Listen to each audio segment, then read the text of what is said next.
أعوذ بالله من الشيطان الرجيم.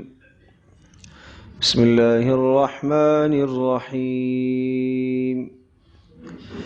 ويقول الذين كفروا لولا أنزل عليه آية من ربه قل إن الله يضل من يشاء ويهدي إليه من أناب الذين آمنوا وتطمئن قلوبهم بذكر الله ألا بذكر الله تطمئن القلوب الذين آمنوا وعملوا الصالحات طوبى لهم وحسن مآب.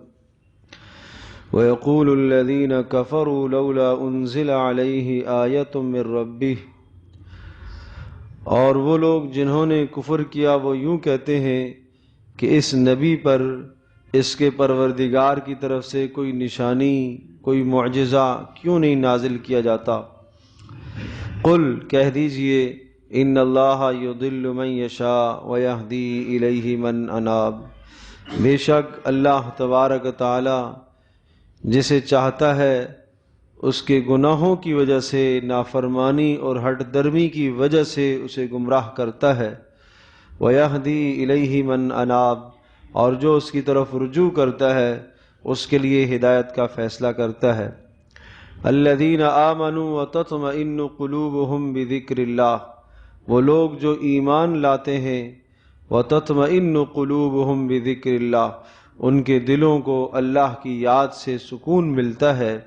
الا بذکر اللہ تطمئن القلوب، خوب اچھی طرح سے سمجھ لو دلوں کو اطمینان تو اللہ کی یاد سے ہی ہوا کرتا ہے۔ الذین آمنوا وعملوا الصالحات، وہ لوگ جو ایمان لائے اور اچھے اعمال کیے، طوبی لہم وحسن مآب، ان کے لیے آخرت میں بڑی خوشحالی ہے اور بڑا بہترین ان کے لیے ٹھکانہ ہے۔ ان آیات مقدسہ میں ایک بات تو یہ کہی گئی کہ کافر لوگ جو رسول اکرم صلی اللہ علیہ وسلم پر ایمان نہیں لاتے تھے، ضدی اور عنادی تھے، ہٹ درمی کی وجہ سے ضد اور حسد کی بنیاد پر ایمان نہیں لاتے تھے، ان کا عام طور پر ایک ہی عذر ہوتا تھا کہ ہم جو معجزہ آپ کو بتائیں وہ معجزہ اتار کے دکھاؤ۔ صالح علیہ السلام کے لیے اللہ نے پتھر سے اونٹنی نکالی، موسیٰ علیہ السلام کے ہاتھ میں ایک لاٹھی، ایک ڈنڈا، ایک سانپ بن گیا۔ اس قسم کے معجزے ہمیں دکھاؤ، اگر ایسے معجزے دکھا دو گے تو ہم ایمان لے آئیں گے۔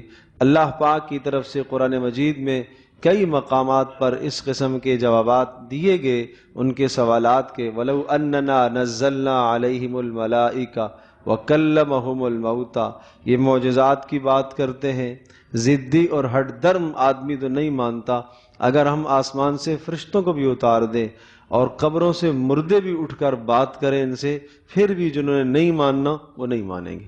ضدی آدمی کے لیے سینکڑوں دلائل لے آؤ، ہزاروں دلائل لے آؤ، اس کے پاس ہزاروں عذر ہوتے ہیں، شیطان 10 اعذار اس کے سامنے لے آتا ہے اور شیطان ہر گناہ کا راستہ اس کے لیے آسان کر دیتا ہے۔ تو اس سے ہمیں بھی سبق ملتا ہے کہ جب ہمارے سامنے کوئی حق بات آئے تو ہمارا جی اسے قبول کرے نہ کرے، ہم جو ہے ہمارا دل اسے مانے نہ مانے، ماحول معاشرہ ساتھ دے یا نہ دے، ہمیں اللہ کی بات کو، اللہ کے نبی صلی اللہ علیہ وسلم کی بات کو دل و جان سے قبول کرنا چاہیے۔ ہمیں کسی قسم کی ہٹ درمی نہیں کرنی چاہیے، جو مشرکوں اور کافروں نے ہٹ درمیاں کی ہیں اس قسم کی ہٹ درمی ہمیں نہیں کرنی چاہیے۔ دوسری بات، اللہ پاک نے ہدایت کا ایک اصول اور ضابطہ ذکر فرمایا۔ جب انسان حق کی مخالفت کرتا ہے اور ضدی اور عنادی ہوتا ہے، بار بار حق بات کو ٹھکراتا چلا جاتا ہے، تو اللہ پاک اس گناہ کی وجہ سے، حق کے ٹھکرانے کی وجہ سے اللہ پاک اس کی گمراہی کا فیصلہ کر دیتا ہے اور اس کے لیے شیطان کے راستے ہموار ہوتے ہیں اور پھر وہ حق سے بہت دور دور چلا جاتا ہے، واپس پلٹنا مشکل ہوتا ہے۔ ہدایت کا فیصلہ اللہ پاک رہنمائی اس کو عطا کیا کرتا ہے، اللہ اپنا مقرب اسی کو بناتا ہے جو اللہ کے قریب آنا چاہتا ہے، جو اللہ کا مقرب بننا چاہتا ہے، جو نیک بننا چاہتا ہے، اس کے لیے اللہ نیکی کے راستوں کو کھول دیتا ہے۔ جو نیک نہیں بننا چاہتا، گناہوں پر چلنا چاہتا ہے، اس کے لیے گناہوں کے راستے کھل جاتے ہیں۔ آدمی کے لیے دونوں راستے صاف صاف کھول کر واضح کر دیے گئے، حق اور ہدایت کا راستہ بھی اور گناہ اور نافرمانی کا راستہ بھی۔ اپنے اختیار سے جس راستے پر چلے گا اللہ پاک اسے اجر دے گا۔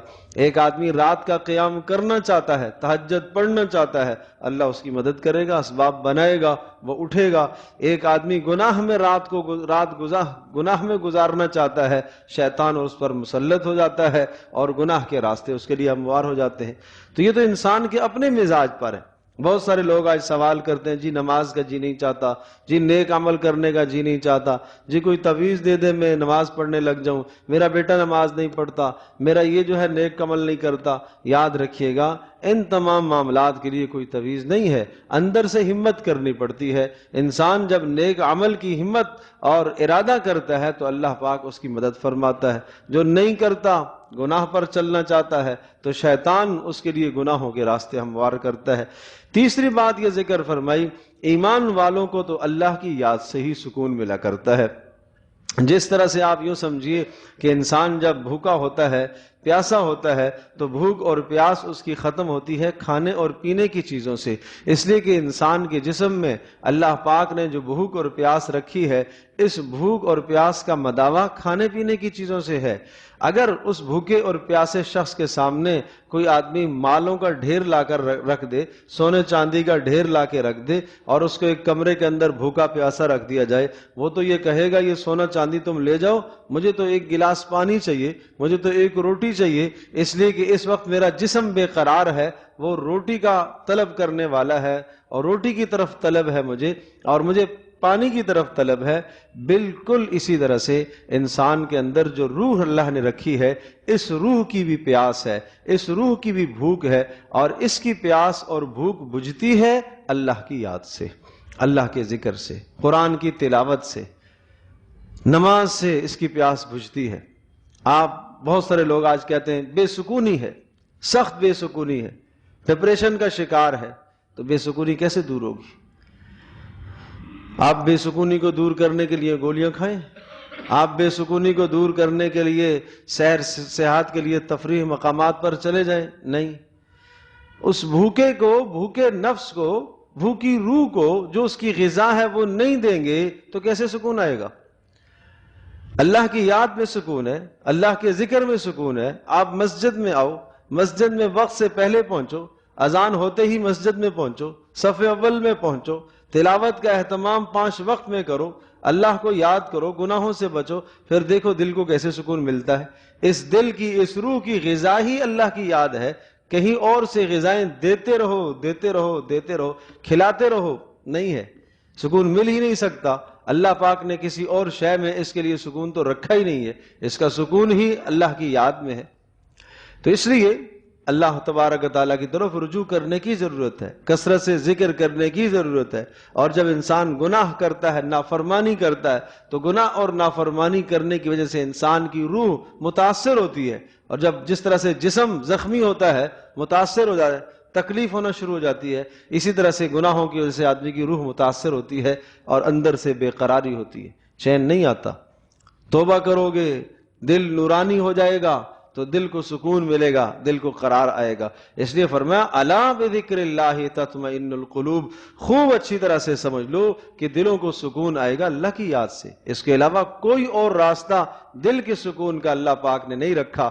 اور پھر انعام بیان فرمایا الذین آمنوا وعملوا الصالحات، جو لوگ ایمان لائے اور ایمان کے بعد پھر نیک اعمال کیے، جن اعمال سے ان کے دلوں کو سکون ملتا ہے، جن اعمال سے اللہ راضی ہوتا ہے، ایسے لوگوں کے لیے طوبی لہم، بڑی خوشی کی بات ہے آخرت میں، بڑی خوشحالی ہے ایسے لوگوں کے لیے، بڑی نعمتیں اللہ نے ان کو لیے تیار کر کے رکھی ہیں۔